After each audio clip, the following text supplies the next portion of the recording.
그리고 2절에 보면 그것을 여호야긴 왕이 사로잡힌 지 5년 되던 해 5년 그달 초 닷새 뭐 이렇게 되어 있습니다. 여호야긴은 우리 남왕국 유다의 마지막에서 두 번째 왕인 거죠. 여호야긴은 여호야김의 아들이었던 건데 즉위하자마자 그 다음에 얼마 안 돼서 바벨론의 느부갓네살이 쳐들어왔고 그래서는 전쟁에 패배하고 바벨론 땅에 포로로 끌려갔지 않습니까? 그때가 주전 597년입니다. 그래서 597년에 여호야긴이 사로잡혀갔고 사로잡혀간 지 5년이라고 하니 594년 혹은 593년 이쯤 되는 것이 요 에스겔의 시작하는 시기인 거고 보아하니 에스겔 역시 여호야긴 왕이 바벨론의 포로로 끌려갈 때 에스겔 역시 끌려갔던 것인 거겠지요. 그래서 이 에스겔서 전체 에스겔로 대표되는 요 사람들은 골라 사로잡힌 자, 포로로 끌려간 자라는 기본적인 상황과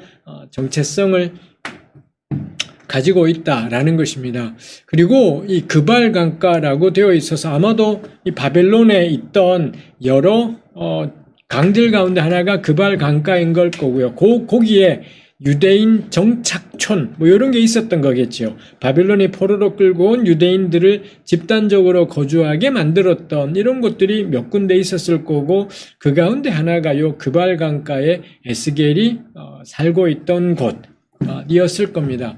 바벨론 땅에 포로로 끌려간 사람들은 어떻게 살았을까 싶은 궁금함이 있지요.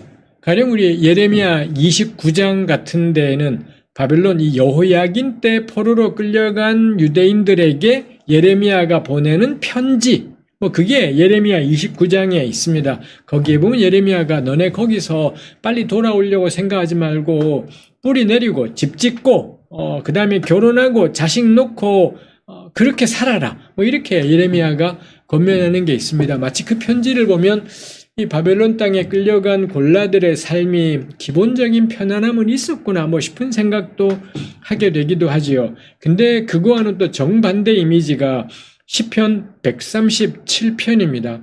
시편 137편은 우리가 이 바벨론의 강가에 앉아서 시온을 생각하며 울었도다. 이런 걸로 시작을 해요. 거기도 역시 우리가 바벨론의 강가에 앉아서 라고 되어 있는 걸 보니 아마도 그 바벨론의 여러 강들 인근 지역에 유대인 정착촌들이 곳곳에 있었던 것인 걸 거고 그렇게 강가에 나와 앉아서는 시온을 생각하며 자기들의 살던 곳인 예루살렘을 생각하며 울었다. 이게 시편 137편입니다. 마치 우리 이 간도 땅에 해란강 같은 해란강 인근 지역에 살던 이 조선인들의 마을 이런 것들을 떠올리게 되는 게 이 그발 강가를 비롯한 바벨론의 강가일 것 같습니다. 근데 137편의 마지막 절은 어떤 내용이냐? 이 바벨론 이런 구절이 있습니다. 137편 8절 9절에 멸망할 딸 바벨론아 너가 우리에게 행한 대로 너에게 갚는 자가 복이 있으리로다. 너의 어린 것들을 바위에 메어치는 자는 복이 있으리로다. 바벨론의 어린아이들을 잡아와서는 바위에다가 후려쳐버리는 이런 사람은 복이 있다. 이런 게 137편 마지막 구절에 있더라라는 것입니다. 이거 제정신이 아니라고 할 수 있겠죠. 아무리 그래도 그렇지 바벨론의 어린아이들이 무슨 죄가 있겠습니까? 우리 일제시대 문학 가운데 일제시대 시인들이 쓴 시 가운데 일본 어린아이들을 돌에다가 후려쳤으면 후려치는 사람은 복되어라.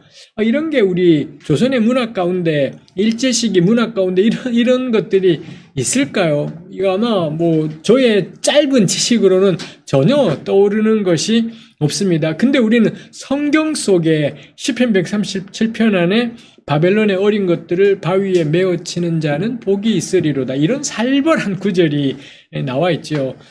명확하게 이야기하지만 절대 그딴 식으로 살면 안 됩니다.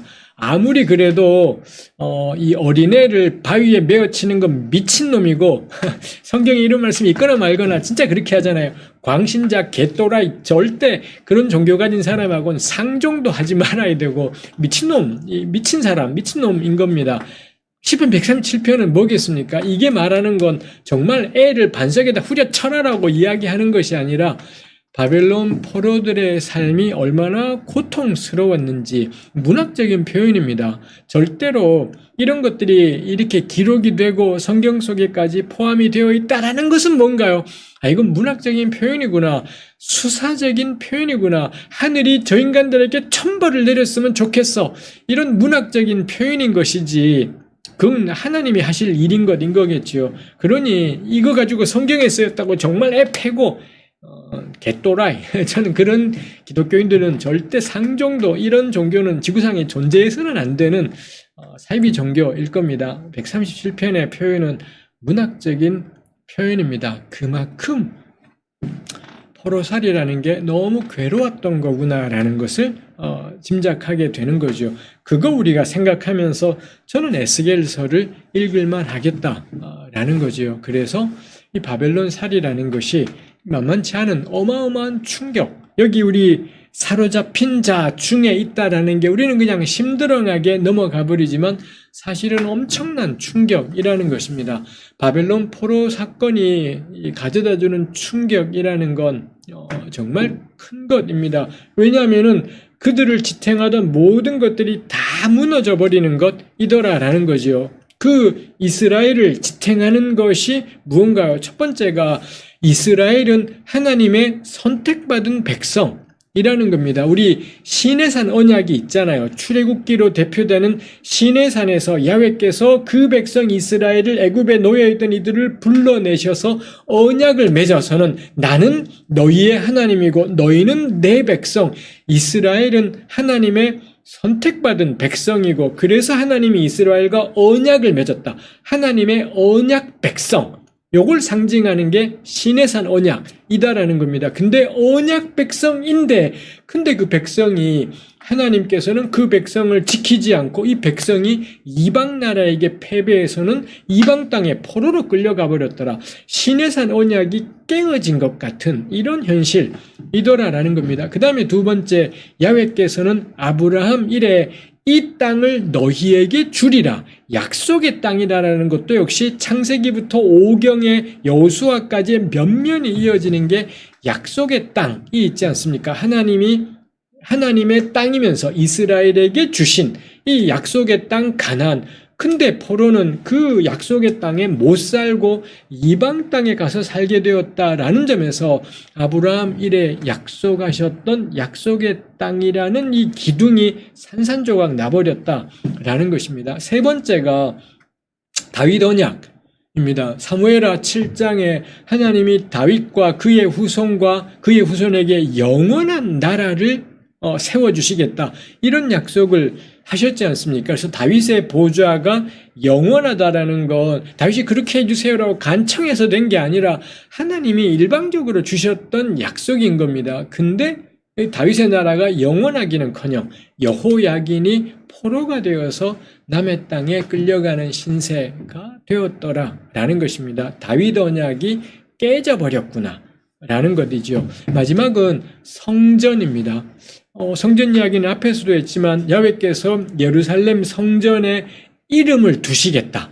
뭐 이렇게 언급하신 것이 있지 않습니까? 신명기에 따르면 이름이 있는 곳인 거고 제사장들의 신학에 따르면 야훼의 영광이 성전에 임재하신다. 뭐 이렇게 생각하는 것인 겁니다. 근데 예루살렘 성전이 결국에는 산산조각 완전히 박살나게 되어버리는 뭐 이런 일들이 일어나게 되지 않습니까? 결국 이스라엘과 하나님 사이를 지탱하던 네 개의 기둥, 요거는 이제 이 데니얼 블록이 정리한 것이겠습니다만 그 네 개의 기둥, 시내산 언약, 하나님의 선택받은 언약 백성으로서의 시내산 언약, 그 다음에 약속의 땅, 이 아브라함에게 주셨던 약속의 땅 다윗 언약, 다윗의 나라가 영원하리라는 언약, 예루살렘 성전 신학, 예루살렘 성전은 야훼의 거처, 야훼의 임재가 빛나는 곳, 이 네 가지가 초토화되어 버린 것이 바벨론 포로 사건, 예루살렘 멸망 사건이라는 것입니다. 뭐 제가 늘 강조하지만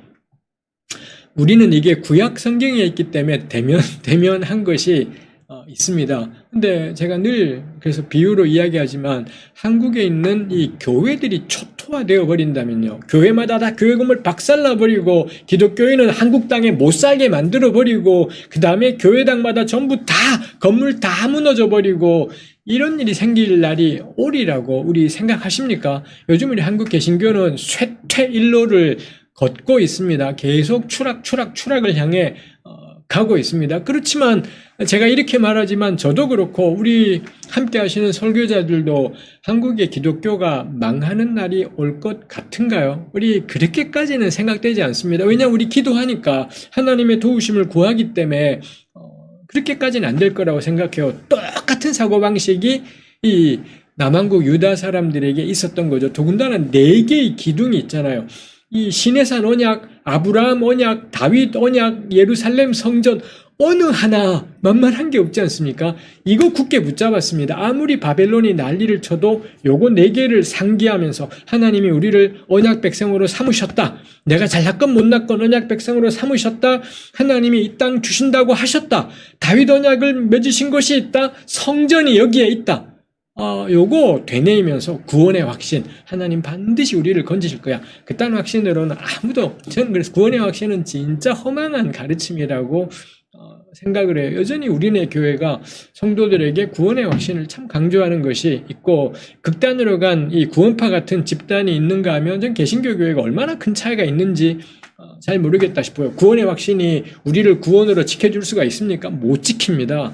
이 고대 이스라엘이 구원의 확신으로 살아났습니까? 못 살아나요. 쫄딱 망했고요. 바벨론 땅에 포로로 끌려가는 그게 바벨론 포로 사건이 고대 이스라엘에게 가져다준 신학적인 충격, 우리가 상상할 수 없는 어마어마한 충격이 그들 가운데 있다라는 것입니다. 그러니 이 바벨론 골라들은 아마 너무 고통스러웠고 한편으로는 분노도 있었을 거고 하나님 왜 이렇게 하시지? 약속은 다 어디에 가버린 거지? 분노도 있었을 거고 체념도 있었을 거고요. 이게 에스겔이 맞닥뜨린 청중들입니다. 한편으로는 분노하고 한편으로는 체념하고 한편으로는 냉소하기도 하고 이게 에스겔이 맞닥뜨린 청중들 이런 것들이 에스겔의 사역이 얼마나 또 어려운 사역이었을지를 생각하게 하고요. 그러다 보니 에스겔서가 하나님의 말씀을 선포하는 데 사용하는 수단들이 상징 행위, 막 에스겔이 막 오른쪽으로 며칠 누워있고 왼쪽으로 며칠 누워있고 막 똥으로 구워서는 먹기도 하고 이런 굉장히 특이한 상징 행위들을 하게 되는 까닭, 그 다음에 그 상징 행위의 절정으로 에스겔의 아내가 죽는 이런 사건까지 있지 않습니까? 그 다음에 우리 아까 보았던 8에서 11장의 환상, 40장 이후의 환상들이 굉장히 많이 동원되는 것, 이런 것들을 다 생각해보면 이 에스겔이 맞닥뜨려 있는 현실이 원체 힘겨웠구나.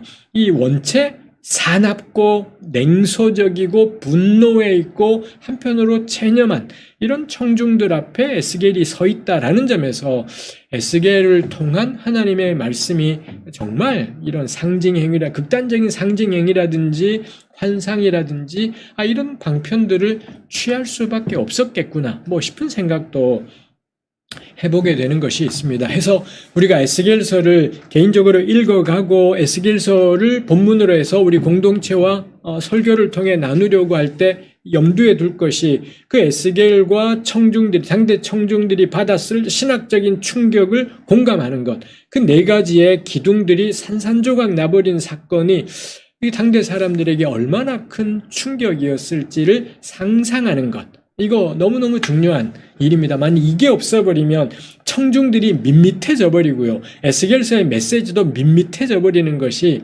있습니다. 본문은 이 하나님의 말씀은 특정한 상황 속에 주어진 것이기 때문에 특정한 상황이 잘 분석이 되면 그래서 마치 그 그발 강가에서 어느 날 그 한 30대 40대 된 유대 골라 가운데 한 사람이 떠오를 것 같은 이런 정도의 상상이 되면서 에스겔서가 읽어가게 되면 에스겔의 메시지가 확 살아나게 되는 것이 있습니다. 해서 모든 설교자들은 이 4가지 기둥의 붕괴가 어느 정도의 충격이었을지를 충분히 상상하는 것이 저는 매우 중요한 일이고요. 그러기 위해서 우리한테 필요한 게 오늘날의 한국 개신교의 미래에 대한 상상, 한국 개신교의 붕괴에 대한 상상도 저는 잘 연관되는 것이겠다 싶습니다. 그리고 에스겔서를 읽어갈 때 왜 이렇게까지 표현들이 되고 있는지, 그리고 왜 이렇게까지 반복되고 있는지도 우리가 납득이 돼요. 에스겔의 참 이 큰 특징 가운데 하나가 반복입니다. 했던 말 또 하고 또 하고 또 하고 계속 온갖 가지 수단 방법을 동원해서 계속 반복해요. 기본 2번 정도는 다 말해요. 이게 어느 곳에 속해 있든 간에 기본 2번 정도는 다 반복 되는 것이 있습니다. 왜 이렇게 반복하지? 에스겔이 처해 있는 상황이 이런 식의 표현 방법을 나왔겠다 싶은 것이 있습니다. 3절에 가면 이 갈대아 땅 그발 강가에서 여호와의 말씀이 부시의 아들 제사장 나 에스겔에게 임했다. 에스겔이라는 예언자의 이름이 소개되지요. 에스겔 히브리어를 그대로 소리를 내면은 예헤즈켈 뭐 이렇게 될 수 있습니다. 그래서 예헤즈켈, 이게 이제 우리말로는 에스겔, 영어로는 에제키엘 뭐 이렇게 됩니다만, 예헤즈켈은 야훼께서 강하게 하셨다 뭐 이런 뜻이 되기도 하고, 야훼께서 강하게 하시기를, 뭐 하나님이 강하게 하셨다, 하나님이 강하게 하시기를, 뭐 이런 의미를 가지고 있습니다. 강하다라는 이 동사가 이 에스겔의 이름 안에 들어 있습니다. 에스겔 읽어보신 적 있습니까? 2장, 3장에 가면 이 강하다라는 동사가 겁나 많이 나와요. 강하다가 주로 강팍하다, 뭐 뻔뻔하다, 뭐 이런 말로 우리 개역성경이 번역을 했습니다만, 에스겔이 맞닥뜨린 사람은 뻔뻔한 사람들, 얼굴이 그냥 겁나 강해서 도무지 하나님 말씀이라고는 듣지 않는 이 강한 완악해진 무리가 에스겔의 대상인 거고요. 그 속에서 하나님은 에스겔을 강하게 하시는 것인 거죠. 강하게 하셔서는 그 완악한 집단들 속에서 하나님의 보내시는 사역을 감당하게 하시는 것 이겠다라는 거죠. 에스겔의 이름이 이렇게 있습니다만, 에스겔 전체의 이 이름은 별로 언급되지 않고 항상 하나님은 에스겔을 인자라고, 사람의 아들 인자라는 호칭으로 부르고 있죠.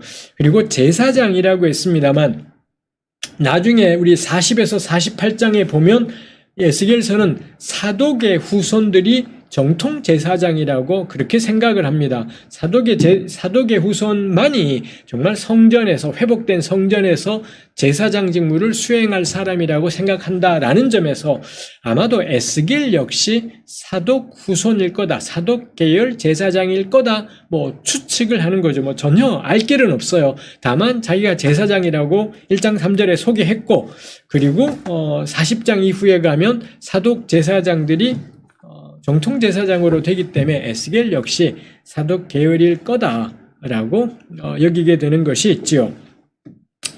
1장 1에 3절에서 안 다룬 것이 30째 해라는 게 있습니다. 이 첫머리에 나오는 30째가 무엇을 가리키는가도 이 구구한 논란들이 있습니다. 이거 제가 다 소개하지 않겠습니다. 그 데니엘 블록의 주석에 뭐 겁나 자세하게 이에 대한 여러 학자들의 견해들이 소개되고 있고, 이 한 두 곳의 주석에도 뭐라 간략하게 소개되어 있으니 보실 수 있습니다. 저는 좀 더 많은 학자들이 지지하는 견해는 요 30째에는 에스겔의 나이일 거다. 이 하나님의 예언자로 부름받아서 사역을 시작하게 되는 이때 에스겔의 나이가 30살, 이 30째에는 에스겔의 나이일 거다라고 여겨집니다. 그리고 그렇게 생각하게 하는 게, 제사장들은 우리 구약성경의 민수기 같은 이런 데 보시면 제사장들은 30살부터 제사장 직무를 수행하게 되는 것 이죠. 그래서는 50세까지 20년에 걸쳐서 제사장으로서 직무 수행들을 하게 되는 것이 있습니다.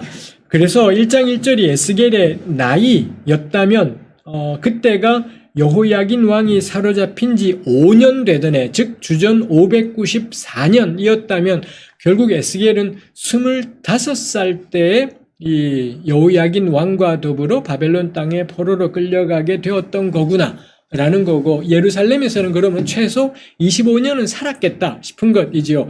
요 시기에 활동했던 또 다른 예언자가 예레미야이기도 합니다. 예레미야는 주전 626년, 그때부터 사역을, 요시야 13년인가요? 그때부터 사역을 시작해서 587년 멸망할 때까지 40년 사역했다라고 예레미야 1장 1, 2절에서 이야기하는 것이 있습니다.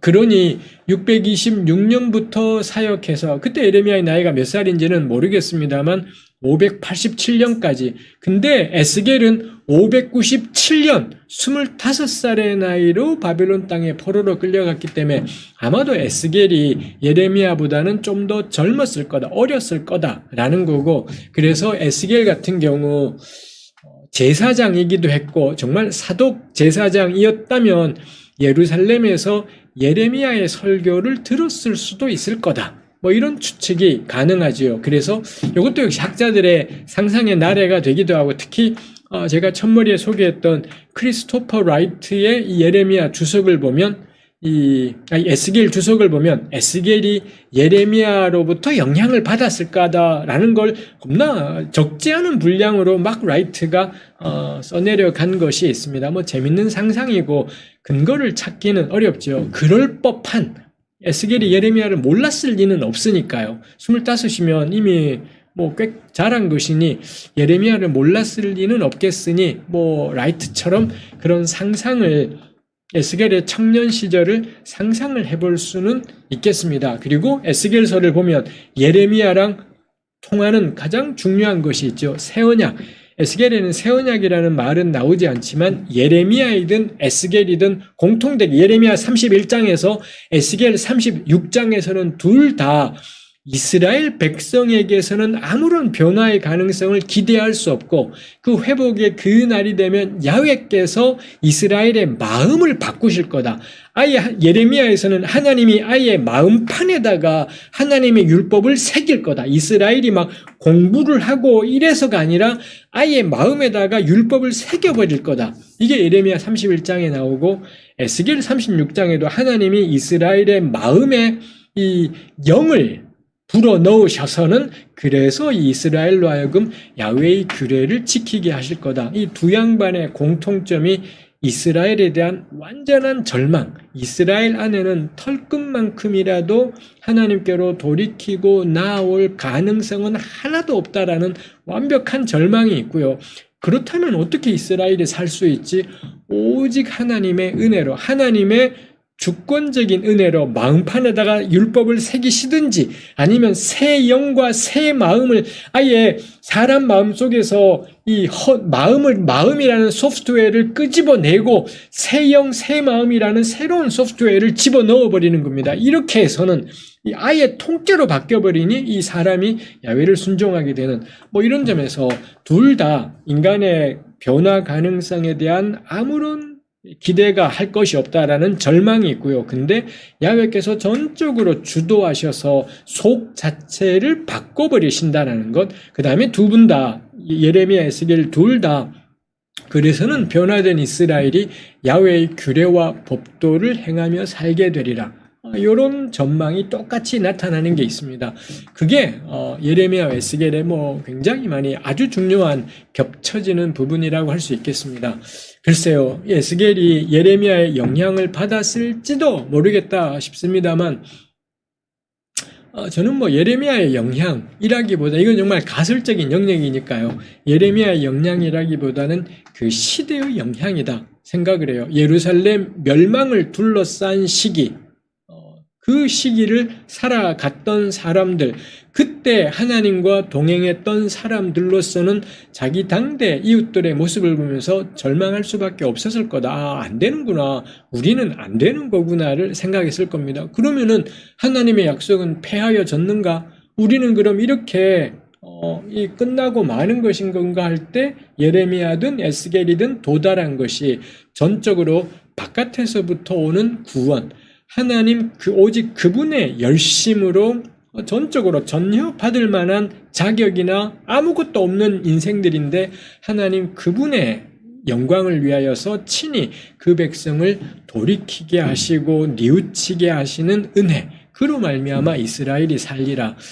영향이라기보다는 그 시대 속에서 하나님의 뜻을 찾던 자들이 도달했던 같은 지점이겠다 싶습니다. 놀랍게도 이런 식으로 하나님이 소프트웨어를 아예 바꿔서 하나님께 순종하게 한다라는 게 신명기에도 나옵니다. 우리 신명기가 지금과 같은 신명기로 완성되는 게 언제냐? 역시 바벨론 초기라고, 바벨론 포로 초기에 신명기가 꽤 오래 전부터 존재했겠지만 요시야 임금 때 발견된 것이 있고요. 그리고 지금 같은 형태로 완성된 건 바벨론 포로 초기, 즉 바벨론의 포로로 끌려가서는 하나님 앞에서 어떻게 살아야 되는지 하면서 신명기 율법이 다듬어지고 완성되었을 거다라고 이 많은 학자들이, 거의 대부분의 구약학자들이 그렇게 생각을 합니다. 그럴 때 신명기 역시 바벨론 포로기 초기에 완성되는 책이다 보니 여기도 역시 그런 사상, 사람에게 어떤 변화를 기대할 수 없고 궁극적으로는 하나님이 그 마음을 바꿔주시면 우리가 하나님께 순종하게 되는, 그게 신명기의 마지막 부분에도 나와 있는 걸 볼 수 있습니다. 결국 바벨론 포로기 초기를 배경으로 한 예레미야, 에스겔, 신명기는 같은 이야기를 하는 것이 있습니다. 이스라엘의 변화 가능성에 대한 절망, 오직 바깥에서부터 오는 구원, 야훼 그분의 이름과 영광을 위한 긍휼로 말미암아 이스라엘이 하나님께로 돌아오게 되리라. 이런 게 이 바벨론 포로기 초기 하나님의 사람들이 깨닫게 되었던, 도달했던 지점이다라는 겁니다. 이게 너무 당연히, 우리 사실 바울의 가르침으로 인해서 인간의 행실이 아닌 은혜로 주어지는 믿음, 은혜로 주어지는 의로움, 이런 것들이 꽤나 익숙해진 것이 있고, 이게 당연히 성경 전부의 메시지려니 싶지만 신약 성경에도 다른 식의 메시지들이 많지 않습니까? 예수님께서는 마치 우리가 뭘 할 수 있는 것처럼 뭐라 요구하시는 것이 있고, 야고보서만 해도 행함이 없는 믿음은 굴하다, 이런 식의 이야기도 있기도 하고, 구약도 마찬가지입니다. 바벨론 포로기 초기를 배경으로 한 이런 작품들에는 오직 하나님의 긍휼이 우리를 살게 한다가 있지만, 그 이후의 작품들, 에스라, 느헤미야, 에스더, 이런 책들에는 오직 믿음으로 말미암는 회복, 이런 이야기들은 에스라, 느헤미야, 에스더에서는 찾아볼 수 없습니다. 이 책들은 전부 다 하나님께로 돌이키는 것, 뭔가를 우리가 꼼지락거리면서 순종하는 것, 실제로 실천하는 것, 이런 것들을 강조하고 있기도 하고 그렇다. 이겠습니다. 해서 이 30째 해에 대해서 이리저리 생각을 해보았습니다. 그래서 에스겔서를 읽을 때 이 에스겔이 경험했던 삶들, 25 될 때까지 예루살렘 땅에 살면서 그가 보고 느꼈던 자기 신앙의 동료들, 선배들의 작태들, 이 이스라엘이 끝까지 하나님께로 돌이키지는 않는 채 성전 의지하고 언약 의지하고 하나님의 약속의 말씀 맨날 그딴 거 묵상하면서 실제의 삶은 하나도 돌이키지 않고 이러고 있는 모습들을 아마 에스겔이 25가지 예루살렘에 있으면서 보았을 것인 거겠고요. 그리고 바벨론의 포로로 끌려갔던 것인 거고, 포로 끌려가서 만났던 이 동포들 역시 아까 이야기했던 것처럼 절반은 체념, 절반은 냉소, 절반은 분노, 하나님을 향한 분노, 이 하나님이 어디 계시냐라고 이 항의하고 헐뜯고 이런 집단 속에 에스겔이 있었겠지요. 그리고 그 4가지 기둥이 산산이 무너지는 건 에스겔에게도 어마어마한 충격이었을 겁니다. 그 속에 에스겔이 존재했고, 그러다 보니 에스겔서의 메시지가 격렬하고 강렬한 이런 메시지이죠. 에스겔이 굉장히 특이한 행동들, 그러다 보니 특이한 행동들을 하다 보니 에스겔서를 심리학적으로, 정신분석학적으로 다룬 글들도, 다른 연구소들도 꽤 있습니다. 그래서 이런 사람들이 보기 에스겔은 피해망상에 사로잡힌, 피해망상, 과대망상 이런데 사로잡힌 사람이다. 심리학적으로는, 정신분석학으로는 그렇게 분석할 수 있다. 이러기도 한 것이지요. 그 다음에 에스겔은 그 16장, 23장에서 이스라엘을 여성에다가 비유하는데 여성의 성적 매력에 대한 공포에 사로잡힌 사람, 그리고 여성에 대한 지독한 편견에 사로잡힌 사람, 뭐 이런 시각으로도 말할 수 있을 만큼 에스겔의 여성 표현은 오늘날의 여성들이 보면 너무 동의하기 어려운 이 말이 안 되는 것들이 있습니다. 이것도 에스겔의 어떤 심리적인 문제, 이 심각함, 뭐 이런 걸 보여준다라고 할 수 있죠. 그렇게 심리적으로 거의 붕괴되고 파산된 사람으로 보일 만큼 특수한 특별한 내용들로 가득하다라는 것이지요. 그렇지만 우리는 뭐 이런 것들은 정답을 알고 있지 않습니까? 이건 단지 심리학의 문제가 아니라 정신적인 문제가 아니라 이 하나님께 사로잡힌 사람들, 야훼의 영에 사로잡힌 사람들에게서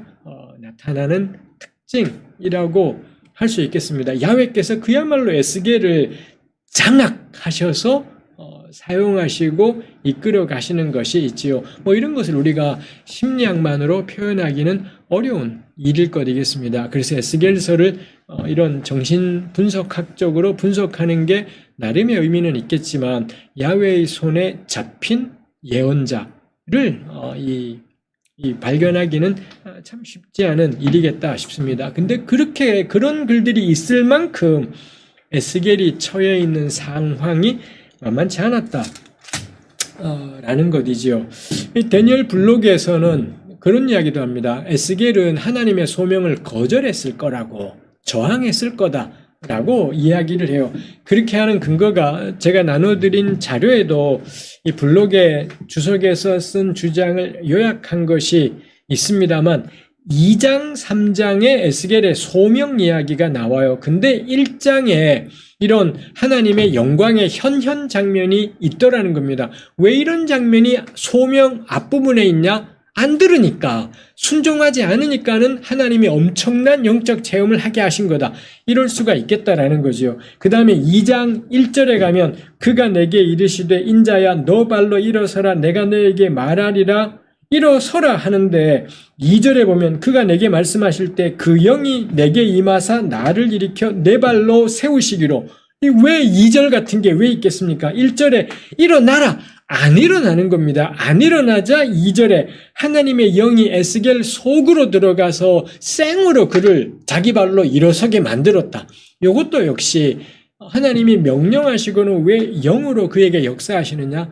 안 듣고 있기 때문에, 순종하지 않기 때문이다. 라는 것이지요. 2장 8절에는 너 인자야 내가 너에게 이르는 말을 듣고 그 패역한 족속같이 패역하지 마라. 이거 말을 왜 하나요? 에스겔이 그런 비슷하게 행동을 하니까 너 쟤네들처럼 그딴 식으로 살지 마 라는 말을 왜 하느냐? 그딴 식으로 살려고 하는 게 있다 보니 뭐 이런 것인 거고요. 2장 8절부터 시작해서 하나님이 먹어라 라는 명령을 3번을 해요. 2장 8절에 먹어라가 있고 3장 1절에 먹어라가 있고 3장 3절에 먹어라가 있습니다. 왜 먹으라는 말을 3번이나 하나요? 안 먹으니까. 에스겔이 안 먹으니까. 그리고 마침내 3번째는 하나님이 에스겔의 입에다가 집어넣어줘요. 먹으라라고 하는 건 지가 숟가락으로 밥 퍼서 먹어야 되는 것이지 않습니까? 그게 먹는 거잖아요. 근데 결국 3번째는 하나님이 친히 그 두루마리를 에스겔의 입에 넣어서 먹였더라가 3장 2, 3절에 나온다라는 것.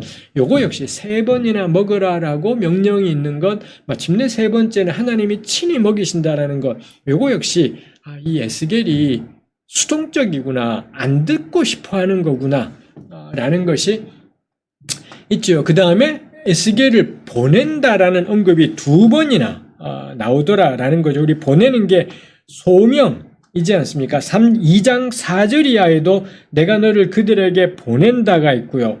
그 다음에 3장 4절 이하에도 너는 가서 내가 너를 보내니까 가서 말해라가 있고, 왜 이런 소명 장면이 2번이나 나오는 거냐라는 것이지요. 뭐 그 외에도 몇 가지가 더 있습니다. 이런 뭐 블록이 본문을 세심하게 보면서 잘도 이런 증거들을 쌓았습니다만, 이런 것들이 보여주는 게 에스겔은 안 따르고자, 하나님의 부르심에 안 따르려고 했었구나, 적어도 주저했구나, 망설였구나, 어마어마하게 수동적이었구나 싶죠. 근데 이런 건 낯설지 않지요.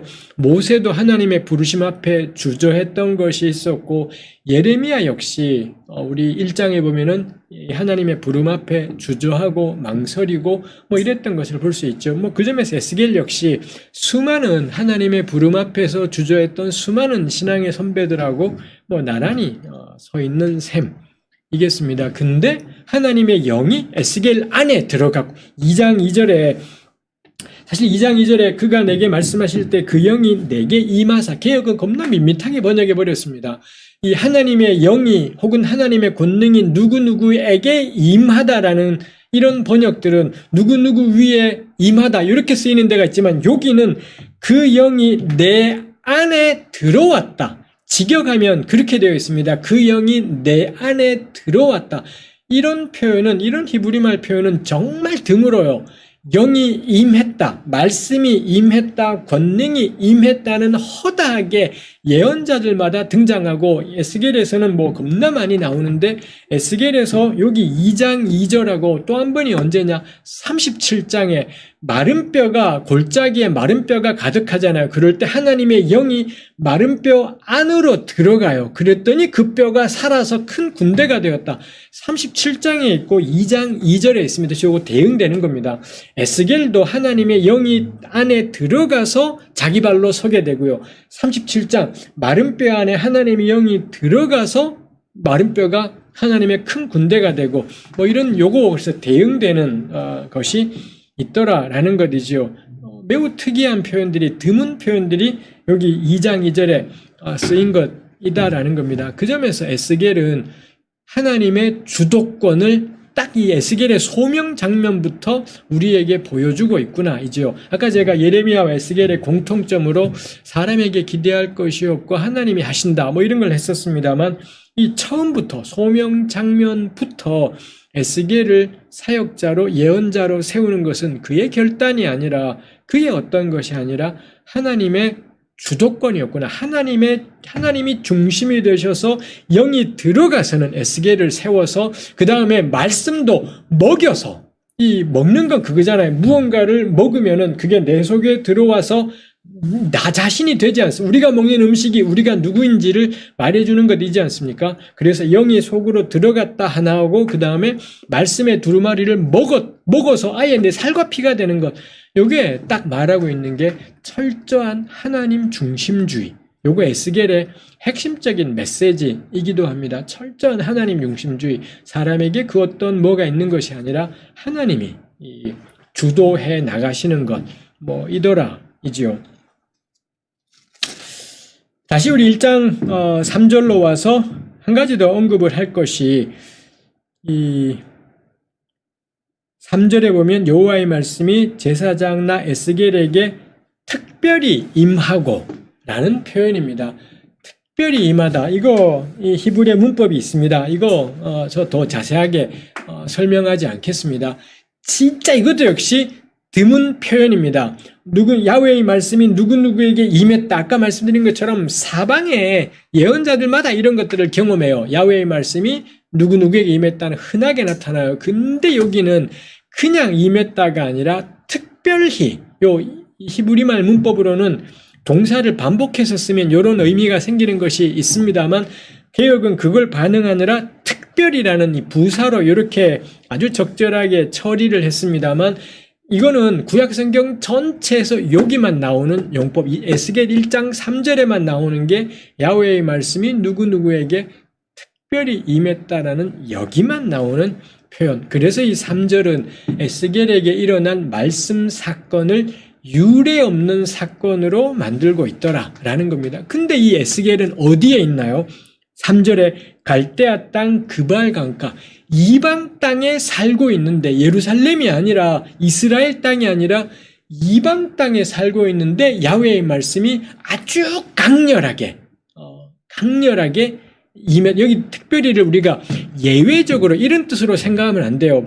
엄청나게, 제가 늘 하는 말로 겁나게, 이런 의미인 겁니다. 이방 땅에 살고 있는데 야훼의 말씀이 다른 어떤 때하고는 비교할 수 없을 만큼 강력하게 에스겔에게 임했다라는 거죠. 그래서 이런 표현을 통해 하나님의 말씀은 공간에 매이지 않는다라는 걸 아주 잘 보여주는 그런 표현이라고 할 수가 있습니다.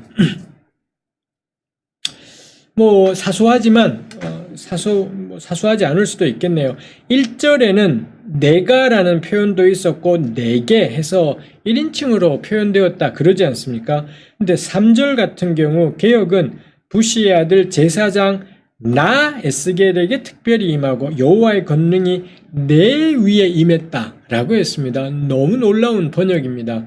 히브리어 본문에 제사장과 에스겔 사이에 나라는 말은 없고요. 그냥 부시의 아들 제사장 에스겔에게 임했다. 그래서 에스겔이 3인칭, 1, 2절은 1인칭이었는데 2절은 뭐 인칭이 없으니 애매하긴 합니다만 하여튼 1, 2절에서는 1인칭으로 에스겔이 등장하는데 3절에는 에스겔이 3인칭으로 등장하고요. 마지막에 여호와의 권능이 내 위에 있었다라고 되어 있지만 히브리말 본문에는 그의 위에 있었다라고 명확하게 되어 있고 지금 우리 유통하는 모든 거의 대부분의 영어 성경 제가 찾아본 게 한 열 몇 개 전부 다 그의 위에라고 3인칭 히브리 말대로 3인칭을 반영을 했습니다. 정말 이상하게도 개역 성경은 내 위에라고 해서 1인칭으로 이렇게 반영을 했어요.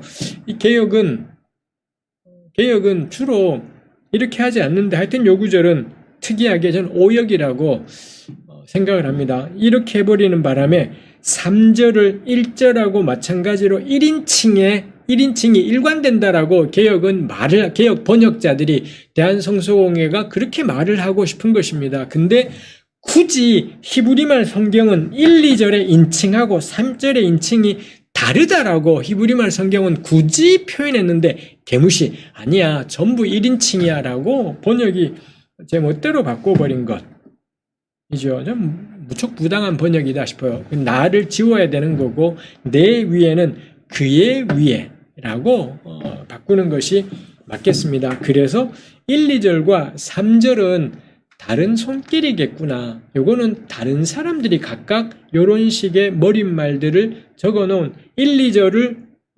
적은 에스겔과 같은 사람이 있었다면 3절은 다른 손길에 의해서 이 자리에 들어왔겠구나 싶은 것을 생각하게 되는 것이 있죠.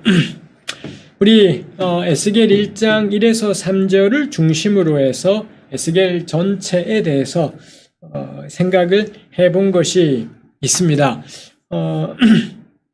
말씀을 드렸던 것처럼 1장에서는 이 하나님의 영광의 현현 장면을 우리가 1장에서 볼 수 있는 것이 있죠. 이제 우리가 할 것이 기본적인 짜임새들을 후다닥 정리하며 지나갈 일이겠습니다. 이미 앞부분에서도 뭐라 이야기한 것이 있었습니다만 하여튼 1장에 하나님의 영광의 현현이 있지요. 그래서 1장이 무척 어렵고 1장에 등장하는 네 생물을 그림 그리기 진짜 어렵습니다. 이거 주석마다 펼쳐보면 다 약간씩 다르게 그려져 있어서 하여튼 에스겔은 이 비주얼, 시각적인 이미지가 솔찬히 많은데 한결같이 그리기가 어려워요. 도대체 에스겔이 뭘 보아서 이렇게 표현한 것인지 요거를 그림으로 그려내기가 1장도 그림으로 그려내기가 어렵고 40에서 48장 새 성전 환상을 에스겔이 보고 뭐라 겁나 자세하게 묘사했는데 이 그림이 안 돼요. 그래서 이거 40에서 48장 역시 주석마다 다 다르게 새 성전의 모양을 다 다르게 표현하고 거기 번제단도 겁나 자세하게 에스겔은 나름대로 겁나 자세하게 묘사했지만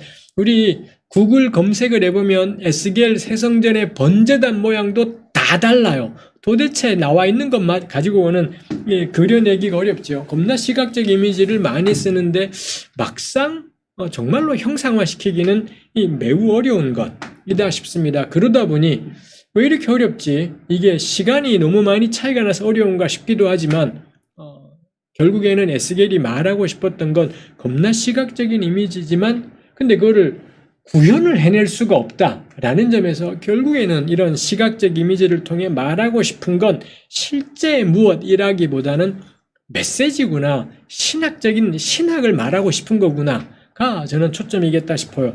1장의 내생물 환상 역시 말하고 싶은 게 하나님의 임재는 구속되지 않는다라는 것, 특정 장소에 매이지 않고 바퀴가 원하는 대로 어디든 간다라는 점에서 야훼 하나님의 임재는 그야말로 무소부재, 그가 원하시는 곳이면 그 어디나 이 무소부재하심, 요거 1장이 이야기하는 것이겠다 싶고요. 그 다음에 아까 했지만 1장 26절에 그 보좌 위에 형상이 있는데 사람 모양 같더라. 이거 참 특이하죠. 창세기 1장에서는 하나님의 형상과 모양대로 사람을 만들지 않습니까? 에스겔 1장은 하나님의 형상은 사람의 모양 같더라. 이게 뒤집고 있는 것이 있어요. 창세기 1장은 하나님의 형상대로 지음받은 사람, 에스겔 1장은 사람의 모양 같으신 하나님 해서 이 창세기 1장을 염두에 두고 있으면서도 이런 식으로 연결을 시키는 것이 있지요. 그 다음에 하나님의 형상을 또 하나 표현한 게 28절에 보면 그 사방 광채의 모양은 비 오는 날 구름에 있는 무지개 같으니 이는 여호와의 영광의 형상의 모양이라. 이거 제가 자세한 이야기를 더 안 하겠습니다. 이게 사실 뭐 에스겔에만 있는 것이 아니라 고대 중동 사람들이 하나님을 이 무지개라는 게 활 모양이기도 해요. 이 무지개라는 히브리말 단어는 달리 활이라는 뜻을 가지고 있기도 한 것이지요. 그래서 이게 활이냐 무지개냐는 문맥을 따라 봐야 되는 것이겠습니다만 고대 중동의 이 신이 활을 들고 있는 장면, 이게 흔하게 발견되기 때문에 여기 1장 28절 표현이 아주 낯선 이런 것은 뜬금없는 것이지는 않습니다. 근데 어찌되건 비 오는 날 구름에 있는 무지개라고 했다는 점에서 이게 단지 활이 아니라 정말 무지개와 연관이 있지요. 창세기 9장의 노아 언약을 떠올리게 하는 것이기도 하고 저한테는 오늘날하고도 연관이 돼요. 무지개는 색깔이 다양하지 않습니까? 무지개가 7가지 색깔, 빨주노초 파남보라는 건 겁나 현대적인 이야기예요. 고대 사람들은 무지개가 7색깔이라고 생각하지 않았더랬습니다. 사실 우리 눈으로 볼 때 요즘에도 무지개 볼 때 빨주노초 파남보 안 되지 않습니까? 하늘에 뜨는 무지개 보면 이 빨주노초 파남보로 그렇게 깔끔하게 구분되지도 않아요. 그러니 무지개는 7색이다라는 건 진짜 최근 이야기인 거지 성경에 진리는 전혀 그렇지 않습니다. 오히려 무지개가 말하고 있는 건 색깔의 다양함일 겁니다. 이 참 특이하지요. 에스겔 1장에서 하나님의 형상이 보좌 위에 앉아 계신 걸 보았는데 놀랍게도 하나님을 사람 모양이다라고 이렇게 표현한 것도 놀랍고요. 그 영광의 하나님이 사람 모양이다라는 것도 놀라운 일이고 또 하나 표현한 게 무지개 모양이다 라고 표현한 것도 참 놀라운 것이죠. 그럴 때 여기서는 무지개가 의미하는 건 다채로움, 우리 다채라는 한자말 자체가 여러 색깔이지 않습니까?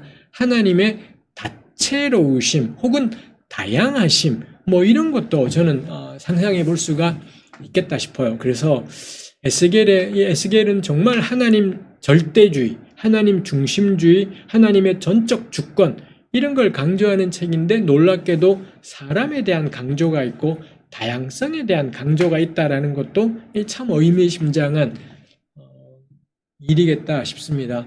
하나님이 이렇게 다채로우신 분이시니 우리 오늘날의 무지개는 한국 개신교교회가 겁나 싫어하는 동성애하고 연관된 딱 상징이 무지개이지 않습니까? 그래서 한국 개신교교회는 한 색깔이라야 돼. 사람은 한 색깔로만 살아야 되라고 생각하지만 하나님은 무지개로 표현되는 다채로우신 분이다라는 거 에스겔에 나와서 참 특이하다 싶은 것이 있습니다. 그 다음에 2장과 3장에 제가 방금 무지개 이야기 꺼내고 동성애 꺼내서 겁나 심란해하지 마십시오. 이건 저의 생각이 그런 것이지 성경에는 무지개라는 한 단어밖에 없는 거고요. 이거 가지고 이런 궁리 저런 궁리 해보는 것이지 제가 풀어가는 게 진리냐? 전혀 그렇지 않습니다. 그러니 이 영상 보시는 분들 저의 견해에 전혀 심란해하지 말고 저딴 식으로 생각하는 작자도 있구나 이 정도로 퉁치고 넘어가시고 우리 설교자들께서 나는 그러면 1장의 이 하나님의 형상 표현을 사람에 견주고 무지개에 견주는 게 어떤 의미일지 각자의 묵상과 공부가 필요하지요. 그리고 주석들을 한번 이 블록책 같은 것을 보실 필요가 있겠습니다. 그 다음에 2장과 3장의 소명 이야기가 나오는 것이 있습니다. 예언자들의 소명 기사 가운데 가장 긴 게 이 에스겔의 소명 2장 3장에 걸쳐서 반복이에요. 계속 말하지만 반복을 계속하면서 이 강조해서 표현하는 것이 있습니다. 특히 중요한 것이 3장 16절부터 보시면 3장 17절에 인자야 내가 너를 이스라엘 족속의 파수꾼으로 세웠다. 에스겔의 소명을 한마디로 표현하면 뭐냐? 이스라엘의 파수꾼이다라는 겁니다. 그럼 파수꾼이 하는 일이 뭔가요?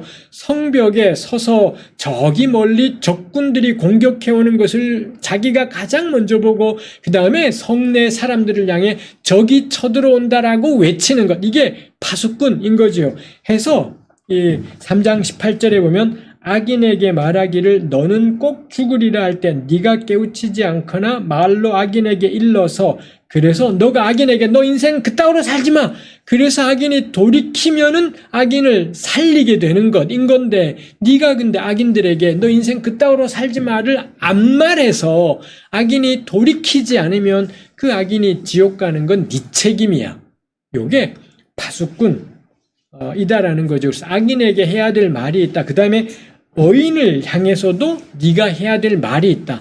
요게 에스겔의 파수꾼 책임 이다라는 것입니다. 해서 2장 3장은 에스겔의 소명을 다루고 있고 에스겔의 소명을 한마디로 악인에게 인생 그따위로 살지 마라. 의인을 향해서는 그렇게 의로운 삶을 지속하라. 요걸 전하는 것이 파수꾼의 사명이고 네가 전에도 안 들으면 네 책임이 아니지만 네가 안전해서 현실이 안 바뀌었을 경우엔 그건 네 책임이다. 요게 하나님께서 에스겔에게 일러주시는 사명, 소명이라고 할 수 있겠습니다. 우리 일단 여기까지 3장까지를 생각을 했고 또 우리 시간이 되었으니 한 10분 쉬었다가 가도록 하겠습니다.